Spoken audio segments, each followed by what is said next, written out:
मित्रों, आज हम आपको बताने जा रहे हैं कि क्या होता है तिर्या चरित्र। किसी ने ऐसे ही नहीं कहा है कि तिर्या तुझमें 3 गुण तो अवगुण भरे 1000। यह कहानी हम आगे आपको बताने जा रहे हैं। इसके पीछे एक लंबी कहानी है। इस कहावत का अर्थ है कि स्त्री का चरित्र एक ऐसी पहेली है जो कभी नहीं सुलझ सकती है।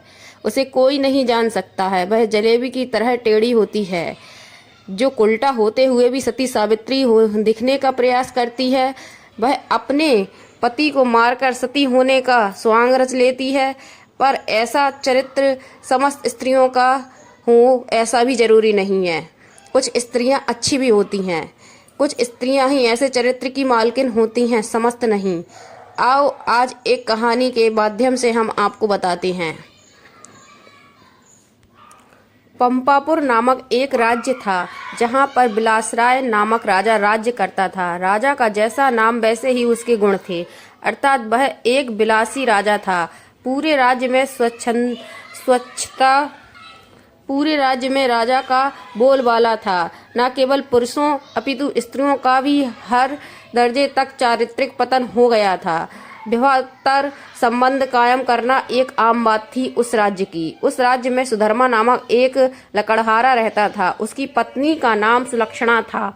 सुधर्मा सुबह सुबह लकड़ी काटने वन में चला जाया करता था और देर शाम तक वापस लौटता था। दिन भर घर में सुलक्षणा अकेली ही रहती थी और बोर होती रहती थी। सुलक्षणा अति सुंदर स्त्री थी और आत्ममुग्धा नायिका की तरह अपने रूप यौवन को आईने में देख देख कर खुशी होती रहती थी। शाम को सुधर्मा थका हारा घर आता था और खाना खाकर जल्दी ही सो जाया करता था। सुलक्षणा घर का काम निपटा कर और सज संवर कर जब तक सेज पर आती थी, तब तक सुधर्मा खर्राटे की दुनिया में सैर करने लगता था। बेचारी सुलक्षणा मन सोचकर सेज पर लटपटाती रह जाती थी। उसकी अतृप्त यौवन खून के आंसू रोने लगता था। वह गृहस्थी का सारा सामान सुलक्षणा ही लाती थी। एक दिन सेठ कहीं गया हुआ था और उसकी दुकान पर उसका नौजवान पुत्र चिंतामणि बैठा था। वह सुंदर तथा बलिष्ठ था। सुलक्षणा उसकी जवानी पर फिदा हो गई। सेठ के बेटे चिंतामणि ने भी सुलक्षणा जैसी सुंदर और सुडौल स्त्री पहली बार ही देखी थी, इसलिए वह भी सुलक्षणा की ओर आकर्षित हो गया। दो जवां प्यासे दिल मिल गए और अब बदन मिलना भी आवश्यक हो गया था।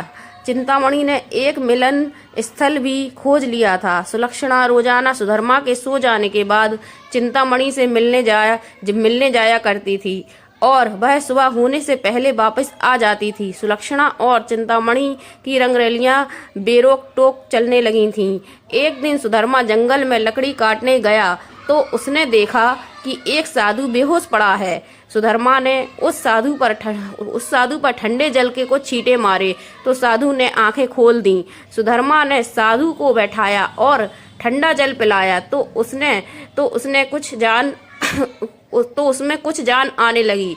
थोड़ी देर बाद उसे खाना भी खिलाया तो उसके बदन में थोड़ी ताजगी आ गई और वह जल्दी ही उठकर खड़ा हो गया। सुधर्मा ने उस साधु से आग्रह किया कि कुछ दिन वह उसका आतिथ्य स्वीकार करे। सुधर्मा के आग्रह को साधु महाराज टाल नहीं सके और शाम को वे साधु महाराज सुधर्मा के साथ उसके घर आ गए।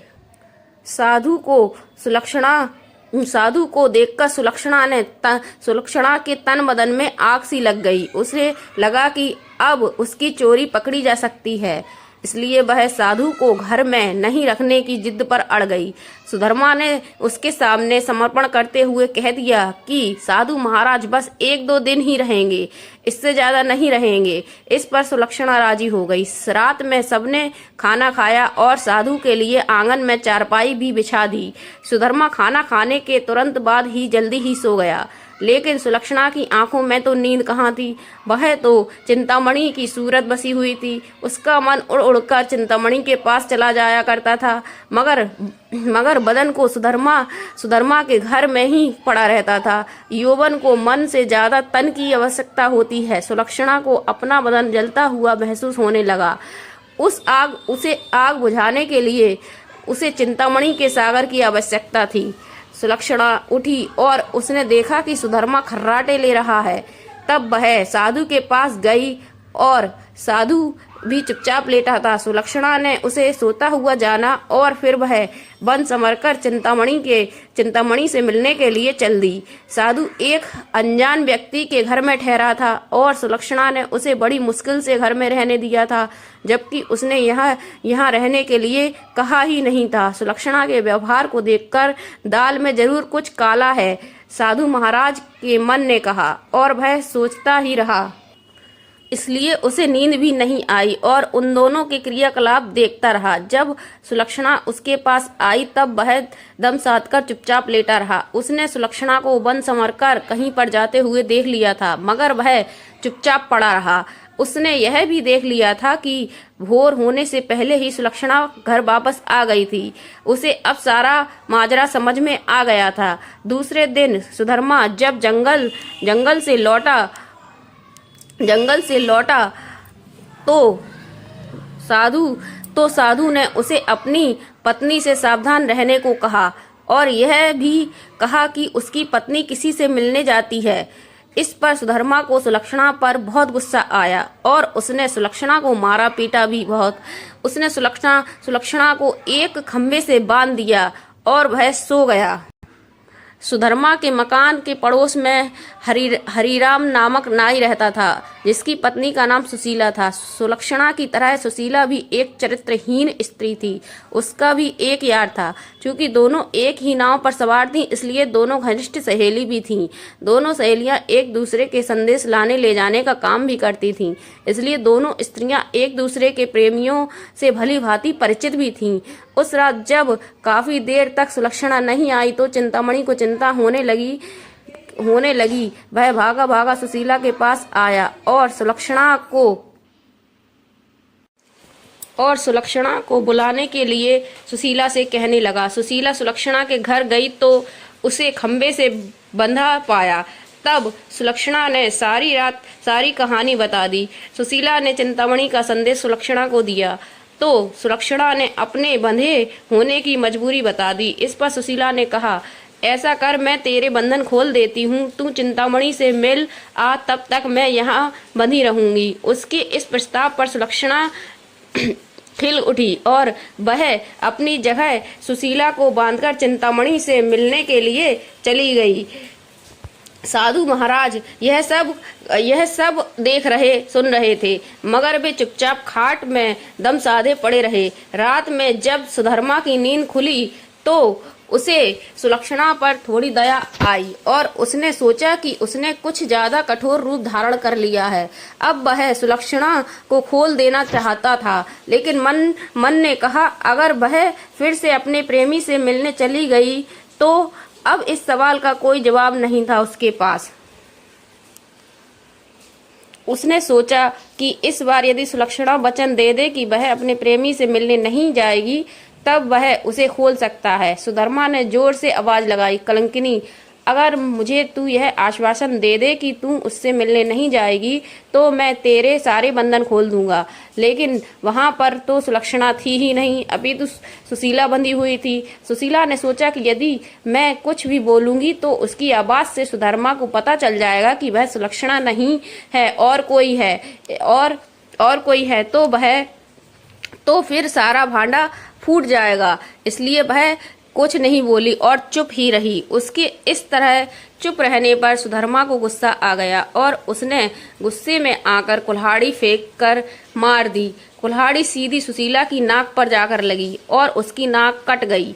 वह अंदर ही अंदर सारा दर्द सहन कर गई, मगर उसने एक भी करहा नहीं निकलने दी। कुल्हाड़ी फेंक कर मारने से सुधर्मा का गुस्सा थोड़ा ठंडा हो गया और वह सो गया। उधर सुलक्षणा आज जल्दी ही वापस आ गई और जल्दी सुशीला के बंधन खोल डाले। तब सुशीला ने अपनी कटी हुई नाक दिखाई तो सारा वाकया सुना डाला। सुलक्षणा यह देखकर और सुनकर कांप उठी, मगर अब क्या हो सकता था। सुशीला अपने घर चली गई और सुलक्षणा फिर से उसी खंबे से बंधी खड़ी हो गई। साधु बाबा चारपाई पर पड़े पड़े सब सारा चरित्र देख रहे थे। थोड़ी देर बाद जब सुधर्मा की नींद खुली तो उसने अपनी पत्नी सुलक्षणा से फिर से कहा, देख तू अब भी मान जा, अब भी मुझे सच सच कह दे और मुझे यह वचन दे कि तू फिर कभी उससे मिलने नहीं जाएगी तो ठीक रहेगा, नहीं तो जिस प्रकार मैंने तेरी नाक काटी है अब तेरे दोनों कान भी काट दूंगा, फिर तू नकटी और बूची हो जाएगी, यह तेरा घर से निकलना भी मुश्किल हो जाएगा। इन शब्दों को सुनकर सुलक्षणा के षड्यंत्रकारी दिमाग में एक युक्ति सूझी। उसे पता था कि उसकी नाक नहीं कटी है, बल्कि नाक नहीं कटी है, उसकी नहीं सुशीला की कटी है, और इस बात का पता सुधर्मा को नहीं है। अतः इस नासमझी का फायदा उठाना चाहिए। तब उसने त्रियक चरित्र दिखलाते हुए नाटक करना शुरू कर दिया और जोर जोर से रोना शुरू कर दिया। रोते रोते बोली, तुम मर्द लोग बड़े बेरहम होते हो, अपनी पत्नी पर झूठा इल्जाम लगाकर उसकी नाक काट देते हो। मैं कोई उल्टा स्त्री नहीं हूँ जैसा कि तुमने मुझ पर आरोप लगाया था। मैं एक पतिव्रता स्त्री हूँ और मैं आज तुम्हें यह सिद्ध करके दिखा दूंगी कि मैं कितनी सती, नेक और पतिव्रता हूँ। ऐसा कहकर उसने आसमान की ओर देखा और भगवान को संबोधित करते हुए बोली, हे प्रभु, हे माता गौरी, हे समस्त देवी देवताओं, हे दासों देवताओं, आप सभी मेरी बात ध्यान से सुनो और मेरे साथ न्याय करो। मैं यदि तन मन और वचन से एक पतिव्रता और सती स्त्री हूँ तो मेरे पति ने मुझ पर बदचलन होने का आरोप लगाया है। जो मेरी नाक काटी है वह नाक फिर से जुड़ जाए और एक पतिव्रता स्त्री क्या होती है यह पूरे जग को पता चल जाए। और वह ओम नमो भगवते वासुदेवाय नमः का जाप करने लगी। सुधर्मा यह सब देख और सुन रहा था। अभी 3-4 बार ही मंत्र का जाप हुआ था कि सुलक्षणा चीख पड़ी, मेरी नाक जुड़ गई, मेरी नाक पहले जैसी हो गई। हे भगवान, तेरा लाख लाख शुक्र है जो तूने एक पतिव्रता स्त्री की लाज रख ली और मुझ पर बदचलन होने का झूठा आरोप जो मेरे पति ने लगाया था उससे मुझे बचा लिया। मैं आपका यह उपकार जिंदगी भर नहीं भूलूंगी भगवान। और उसने नीचे धरती पर झुककर भगवान को प्रणाम किया। तब तक सुबह हो गई थी। सुधर्मा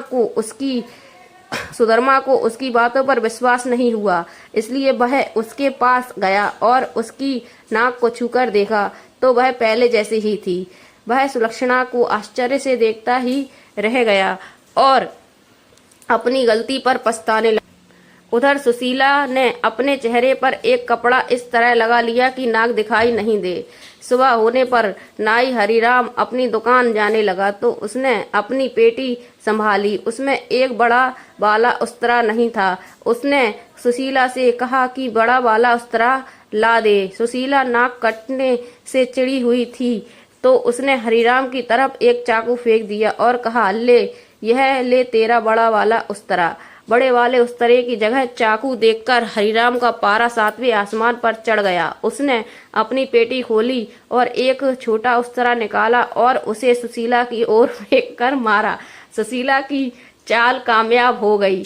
वह यही चाहती थी कि उसने उस्तरा हाथ में पकड़ा और जोर जोर से चिल्लाने लगी, अरे मेरी नाक काट दी, हाय मेरी नाक काट दी। उसकी आवाज सुनकर अड़ोसी पड़ोसी आ गए और वहां भीड़ लग गई। लोगों ने देखा कि सुशीला की नाक कटी हुई है और उसके हाथ में एक छोटा उस्तरा है।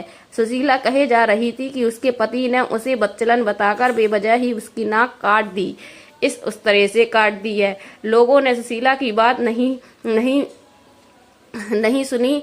लोगों ने सुशीला की बात सही मान ली और हरिराम नाई की खूब धुनाई कर दी। इतनी देर में राजा के सिपाही आ गए और हरिराम नाई को पकड़कर ले गए।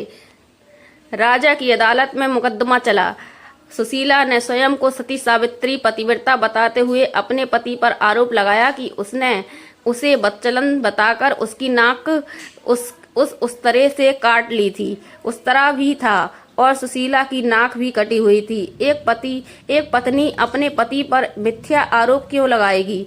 अतः राजा ने हरिराम नाई को दोषी मानते हुए उसे मृत्युदंड सुना दिया। इस मृत्युदंड की चर्चा पूरे राज्य में फैल गई। सुधर्मा के घर में ठहरे हुए साधु महाराज ने भी जब हरिराम नाई की मृत्युदंड की बात सुनी तब वह विचलित हो गया। उसे दोनों स्त्रियों के त्रियाचरित्र का संपूर्ण ज्ञान था, जिसकी चपेट में एक निर्दोष व्यक्ति हरिराम नाई आ रहा था और अपनी जान से हाथ धो रहा था। तब वह राजा के पास गया और संपूर्ण घटनाक्रम राजा को कह सुनाया। राजा ने सुधर्मा और सुलक्षणा को दरबार में बुलाया और कड़क कर सारी बातें सच सच बताने के लिए कहा। तब सुलक्षणा और सुशीला ने सारी बातें सच सच बता दी और अपने संभाग को भी बता दिया। अब मामला पूरी तरह से साफ हो चुका था। दोनों स्त्रियों का अपराध सामने आ गया था और हरिराम नाई निर्दोष सिद्ध हो गया था। इस षड्यंत्र के लिए दोनों कुलटाओं को भीषण दंड दिया जाने लगा, लेकिन स्त्री, बालक और साधु को मृत्युदंड नहीं दिया जा सकता है। इस शास्त्रीय विधान के अनुसार दोनों स्त्रियों के नाक कान काटकर उन्हें छोड़ दिया गया। इस पूरे वृत्तांत को देखकर साधु महाराज कहने लगे, त्रिया चरित्र जाने नहीं कोई, खसम मारकर सती हुई। यही होता है त्रिया चरित्र। इसलिए दोस्तों, त्रिया चरित्र से दूर रहें और त्रिया चरित्र के बारे में जानने की कोशिश भी करें तो सोच समझ कर करें। धन्यवाद।